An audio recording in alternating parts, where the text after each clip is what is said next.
aya basi aracari Sankara Premier umva nyuma ya Mr Elisha akubwira ngo imbogo dutangira filime y'umwaka yiswe Blowback atagira ucikwa ya nyuma ya Mr Elisha.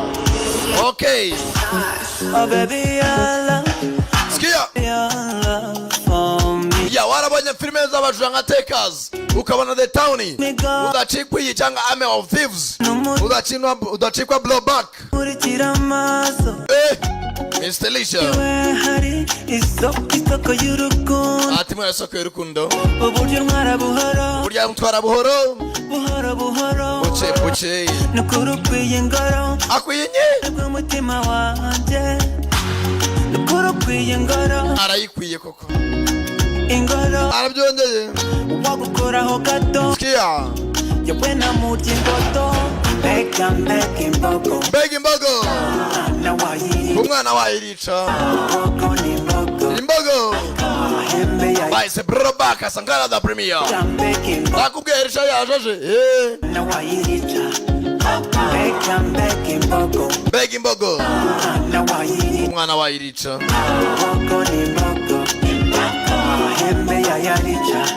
ahembe yayarica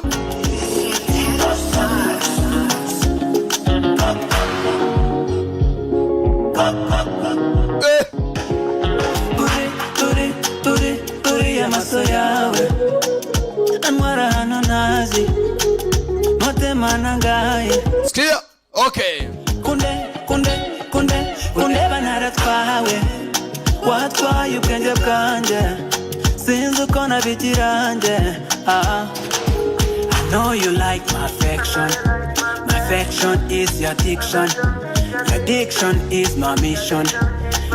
nakubwira cyari Sankara Premier kuva muri GT Business Group hatagira ucikwa. Time to party, time to rye show. Nakubwira kari karabuze karaje ryajwi ribohora imitima ya benshi Sankara Premier day to day asije samano writer byarakaze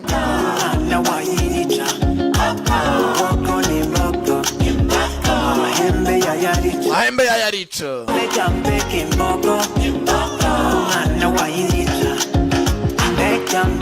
Beg imbogo umwana wayirica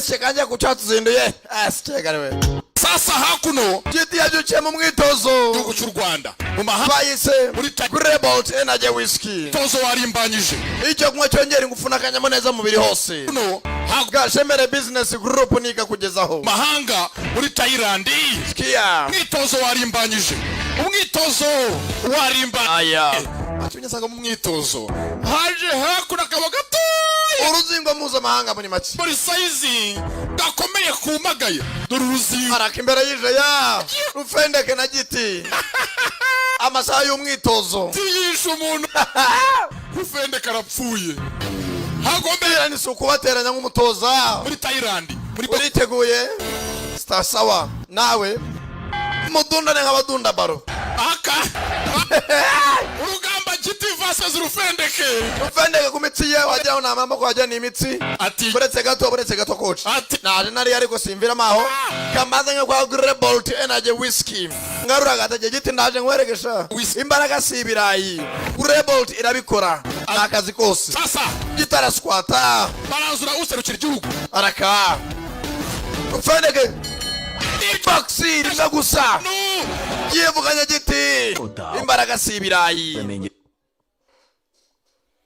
mureke abantu mwibica ngo mwabuzaho mukoresha ibikoresho byose bya electronique kanze mbere ku mutekinisiye wabigize umwuga Salomo tekinisiye ku Kivumu ari Remera ruguru muri gare gatoya nako ruguru ya Feruje. Waba ufite ikibazo kuri smartphone ndetse n'izindi device electronique zitandukanye nka nimero zacu nazindi uhamagara tukagukemura ikibazo cyose waba ufite smartphone ndetse n'izindi device electronique zitandukanye nka radio, televiziyo ndetse n'izindi nyinshi ibyananiranye abikora nko guhumbya. Tubafite na accessoires nyinshi zitandukanye arizo Salomo tekinisiye screen protector, Kigali Universal Language School, ishuri rya mbere mu kwigisha indimi. Twigisha Icyongereza, Igifaransa, Igishinwa, Igihinde, Igiportuge, Igiswahili n'izindi. Wari uzi yuko imyaka yose waba ufite ushobora kwiga indimi kandi mu gihe gito? Birashoboka hamwe na Kigali Universal Language School. Ese urashaka kujya muri Amerika, i Burayi n'ahandi? Muri Kigali Universal Language School turagufasha kubona certificate zitandukanye zirimo TOEFL, IELTS, Duolingo, DELF na TEF.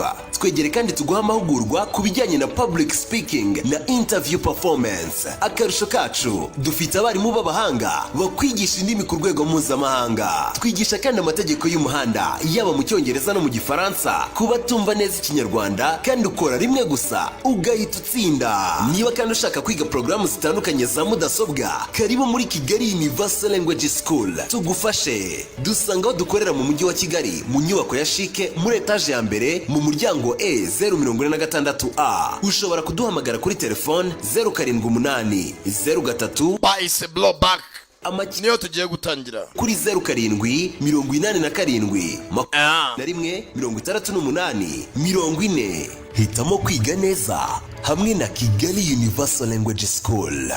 Assistant branding manager, branch manager, twamubona uburyo ki twafungura box course dukarito turimo amafaranga, amashanete, amazore mwibe byose mu byibe nta kibazo. Yaba ari muri kufure forum makarito yandi muyatware. Ariko ivarisi numbaze ngo varisi ari miki naye numbaze. Susa ndashaka kumugabo kwa Mr. Cameron.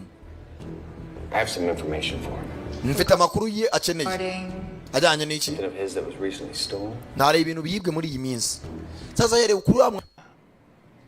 I have information about that item Mfite amakuru yari yabore yatwawe. stolen from one of your clients. Ngiye baratubaza ntabandi ni US Marine n'abandi bagiye batandukanye, ariko nyiri iyo boro nanjye ari marayimbaza nk'umwavoka. Niba munyeneye ko tudiringa ibyo mumenya byose mumenyeshe kugira bamenye uburyo nanjye ngamenya uburyo nkomeza gukurikirana ikirego. And what's the holding company again? Hagiye company twinguki? Argent International. Have you heard of it?